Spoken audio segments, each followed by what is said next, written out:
کیا نام ہے سر آپ کا؟ قمر عباس، کہاں سے آئے ہیں؟ دیپالپور سے۔ دیپالپور سے آئے ہیں، کتنا نقصان ہو رہا ہے؟ کیا کر رہے ہیں یہاں پہ کسان بیٹھے ہوئے؟ اس ملک کا کیا بنے گا؟ اور دیکھیں ہم 100 کے باس ہم تقریباً لے کر آئے ہیں، 100 کے باس لے کے آئے ہیں۔ ڈیلی ہمیں اس کا کرایہ پڑ رہا ہے، 4 دن سے ادھر ہیں، اس کا کرایہ، پھر آنے کا خرچہ، پھر جانے کا خرچہ، یہ سارا ہم ہی بانٹ کر رہے ہیں۔ اور آگے ہمارے گھر میں بہت قلت ہے کھانے پینے کی، بل اتنے زبردست آ رہے ہیں کہ ہماری پہنچ سے باہر ہوتے جا رہے ہیں، بلکہ ہو گئے ہیں۔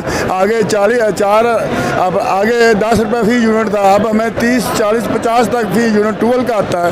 اور اسی طرح گھریلو کا بھی حالات یہی ہے، اور غریب مر رہا ہے، پس رہا ہے، ان کی خاطر اور اپنی خاطر ادھر اسلام آباد میں آئے ہیں۔ گورنمنٹ سے ہم اپنا مذاکرات کرنے کی کوشش کرتے ہیں، ہمیں کوئی ٹائم نہیں دیتی۔ پھر آخر جب ہم اپنی تنگ آ کر ہم نے کچھ ہلا گلا کیا تو پھر کہیں گے یہ کسان برے ہیں۔ اور دوسری بات ہے، ہم میڈیا کا بہت شکر گزار ہیں، وہی ہم سے بہت تعاون کر رہے ہیں، ہم اس کا احسان نہیں دے سکتے۔ میڈیا زندہ آباد، تمام چینل زندہ آباد، پھر پنڈی والوں اور اسلام آباد والوں کا شکریہ ادا کر رہے ہیں جو ہمیں یہاں پر کھانا پہنچا رہے ہیں، ان کا بھی بہت شکریہ۔ بڑے اچھے لوگ ہیں، بڑے اخلاق والے لوگ ہیں، مہمان نوازی ہماری کر رہے ہیں۔ لیکن ہم حکومت کو، جن کو یہ کسان کے ووٹوں پر اسمبلیوں میں جاتے ہیں، زیادہ تر دیہی آبادی ہے، لیکن ان کو کوئی ہمارا احساس نہیں ہے، بلکہ ہمیں پیس رہی ہے، ہمارے بچوں کو پیس رہی ہے۔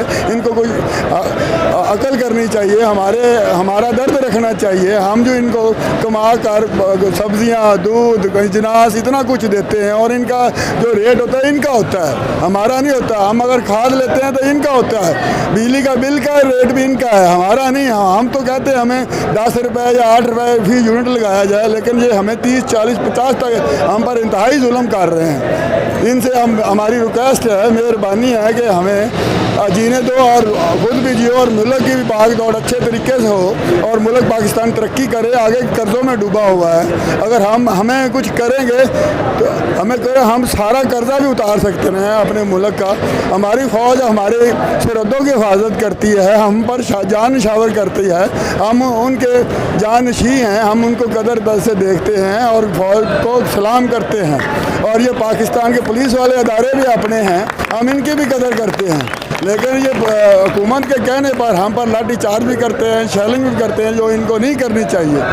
اچھا یہ بتائیے گا کہ پاکستان پیپلز پارٹی تو کہتی ہے کہ روٹی کپڑا اور مکان سب ان مزدوروں کا ہے، سب ان کسانوں کا ہے، اور نون لیگ کا آپ کو پتہ ہے کہ کتنا بڑا وہ ووٹ بینک تھا۔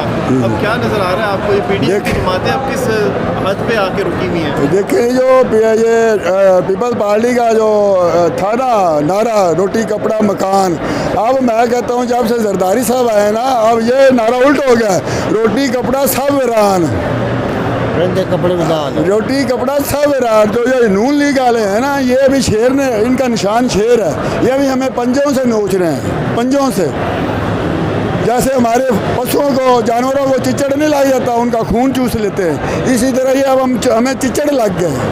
جو خان صاحب کی حکومت تھی نا وہ بہتر تھی، اس وقت ہمیں 10 روپے فی یونٹ ملتا تھا، یعنی کہ 4000 کا 40,000 بل بنتا تھا۔ اب 4000 کا جو ہے نا 1.5 لاکھ تک بل آتا ہے۔ اسی طرح غریبوں پر بھی انہوں نے ظلم کیا ہوا ہے۔ 40-35 روپے فی یونٹ فی گھر کا، ایک میرا غریب آدمی ہے، اس کا 188 یونٹ ہے، اس کو 22,000 بل انہوں نے بھیجا، 22,000، وہ کہاں سے پے کرے؟